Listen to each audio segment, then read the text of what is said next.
আসসালামু আলাইকুম। সবাইকে স্বাগতম। আশা করি সবাই ভালো আছেন। গরমে একটু স্বস্তি পেতে ঠান্ডা যে কোনো ডেজার্ট আমরা অনেক পছন্দ করি। তো চলুন শিখে নেওয়া যাক হেলদি একটা ডেজার্ট আইটেম। আজ তৈরি করছি খুবই মজার ফালুদা রেসিপি। নতুন রেসিপি পেতে প্লিজ আমার চ্যানেলটি সাবস্ক্রাইব করবেন। ফালুদা তৈরির জন্য প্রথমে নুডলস সিদ্ধ করে নিচ্ছি। আর এর জন্য কড়াইতে এখন পর্যাপ্ত পরিমাণ পানি দিচ্ছি। আর দিচ্ছি হাফ চা চামচ লবণ, হাফ কাপ ছোট টুকরো করা নুডলসগুলো এভাবে ছোট টুকরো করে ভেঙে নিতে হবে, এতে করে সার্ভ করতে সুবিধা হবে। সিদ্ধের সময় যে কোনো ফুড কালার ব্যবহার করতে পারেন, তবে আমি এখানে কোনো ফুড কালার ব্যবহার করছি না। হাই হিটে নুডলস খুব ভালোভাবে সিদ্ধ করে নিচ্ছি। নুডলস সিদ্ধ হয়ে গেছে, এখন নামিয়ে একটি স্ট্রেনারে পানি ঝরিয়ে নিচ্ছি। এখন 2 কাপ তরল দুধ আর 2 টেবিল চামচ চিনি দিয়ে জাল করে নিচ্ছি। 2 কাপ দুধ ঘন জাল করে 1 কাপ করে নিচ্ছি। আর এ সময় চুলার আঁচটা মিডিয়ামে রাখতে হবে। দুধ ঘন জাল করা হয়ে গেছে, এখন নামিয়ে ঠান্ডা করে নিচ্ছি। ওই একই পাতিলে হাফ লিটার তরল দুধ নিয়েছি। মিষ্টির ব্যালেন্স ঠিক রাখার জন্য সামান্য একটু লবণ দিয়ে আর দিচ্ছি 1/3 কাপ সাবুদানা। 25 মিনিট আগে খুব ভালোভাবে ধুয়ে ভিজিয়ে রেখেছিলাম। ভিজিয়ে রাখার কারণে সাবুদানা একটু ফুলে উঠেছে। সাবুদানা মিডিয়াম আঁচে রান্না করব আর অনবরত নাড়তে থাকবো। নাড়া বন্ধ করা যাবে না, না হলে নিচে লেগে যাবে। সাবুদানা পায়েস রান্না হয়ে গেছে।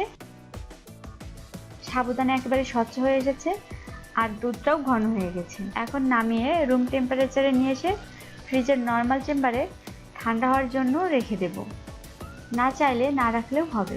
ফালুদার জন্য আমি জেলো ব্যবহার করছি না, আমি এখানে কিছু ফ্রুটস নিয়েছি। এর মধ্যে আছে কালো আঙ্গুর, সবুজ আঙ্গুর, বেদানা বা আনার, আর নিয়েছি আপেল।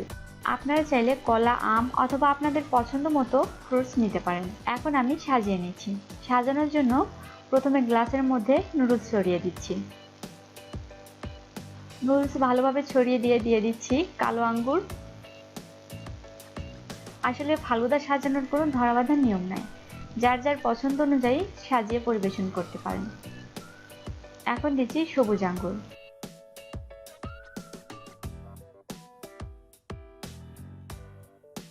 অ্যাপেল। চারিদিকে খুব ভালোভাবে ছড়িয়ে নিচ্ছি দেখার সৌন্দর্যের জন্য। আর দিচ্ছি বেদানা। সবগুলো খুব ভালোভাবে চারিদিকে বিছিয়ে দিলে দেখতে অনেক সুন্দর লাগবে। আর এখন দিচ্ছি সাবুদানার পায়েস।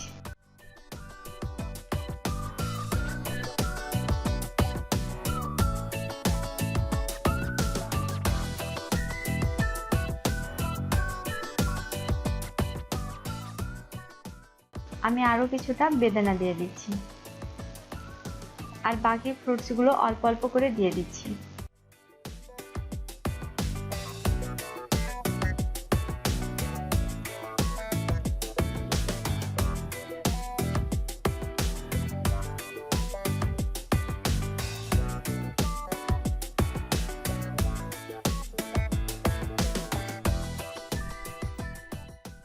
এ সময় দিচ্ছি আগে থেকে ঘন করে জাল করে রাখা দুধ জ্বালিয়ে ঠান্ডা করে ফ্রিজে রেখেছিলাম।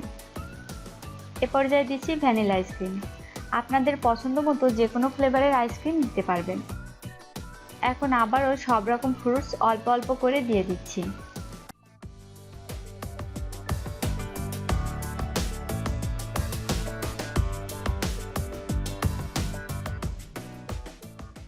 সাজানো হয়ে গেছে, এখন ফ্রিজের নর্মাল চেম্বারে রেখে দিচ্ছি ঠান্ডা হওয়ার জন্য। আমি আরও একটি গ্লাস রেডি করে দেখাচ্ছি।